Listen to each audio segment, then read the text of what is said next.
What if, Dwayne, what if Alex Pereira comes in and beats Israel? He's just ran through everyone else in the UFC, which isn't a lot of people, granted. But if he just comes in and ruins this entire foundation of what's been built for Israel Adesanya, what he's built himself over the past however many years, what do you think will happen? That'll just shake up the entire UFC, not just the middleweight division. It's going to be putting everyone else on notice. My first question is, do you think coming off a win of Sean Strickland warrants a title shot in general? Um, Probably not.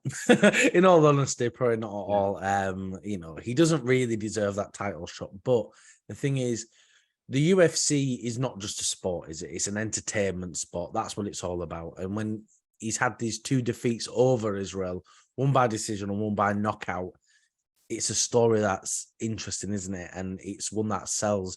And a lot of people are excited to see this fight. I keep hearing a lot of people are just going to say, right, Alex is going to destroy Izzy. He's going to knock him out. And so it's exciting, isn't it? It sells pay-per-views. Like, I'm excited to see this fight, whether Alex deserves it or not. That's the thing. It puts people in seats and it makes people want to buy the pay-per-view because they've got that built-in storyline. If they didn't have that before, if the two had never met, guarantee we wouldn't be having this same conversation now. I know Izzy's ran through everyone in the middleweight division and he's lapping them now. And Alex seems to be the only viable option at the moment because they've got this storyline.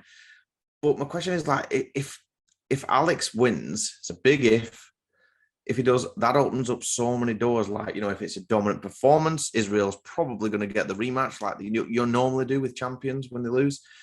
But if not, if he just scrapes a win and then, like they've done that after that, who does he fight then? There's opens up so many other realms. There's Robert Whittaker, there's, Paulo Costa, there's all these other names at middleweight. Jared Cannonier, he's got a fight coming up, see what happens with him, and then he's right back in the title picture again. Yeah.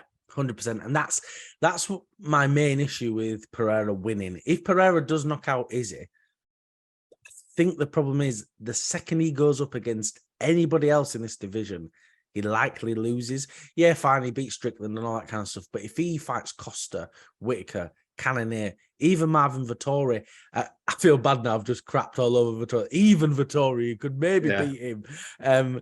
They're such well-rounded fighters, with great takedowns, all very physically strong. And I think Alex loses to all of them.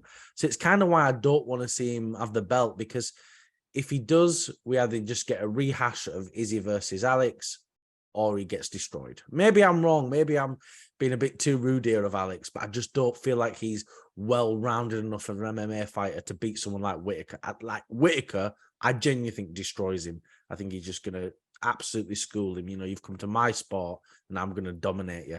And I really think that'd happen.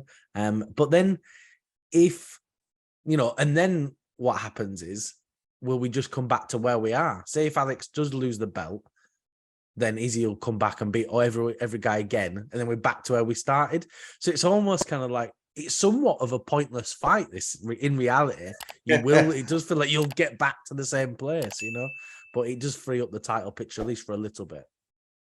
Well, I think, because Izzy's revered as one of the best strikers in the UFC, and them guys that we've named that would beat Alex, Izzy's already beat him multiple times. Yeah. It's scary. I mean, because everyone's got, I know you hate the term puncher's chance, and Alex has got far more than just a puncher's chance.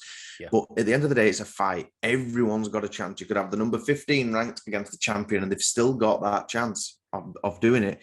But I'm just imagine the scenes, though, Dwayne, of Alex Pereira coming in, pretending we're born arrow, firing it, comes in, knocks the champion out. Dana has to put the belt around him, and then he just walks out. Imagine that happening.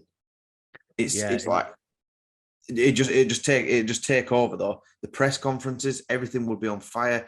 It'd be Leon Edwards, Kamaru Usman style aftermath. Yeah, it'd be a big shock, wouldn't it? I think, even though it is shocking, I do feel like a lot of people are expecting this knockout and stuff. And it's difficult because I'm not sure if it is going to play exactly the same as though one of their kickboxing matches, because after all, it's not a kickboxing match. It's an MMA fight. It's a completely different sport. And I think a lot of people forget that.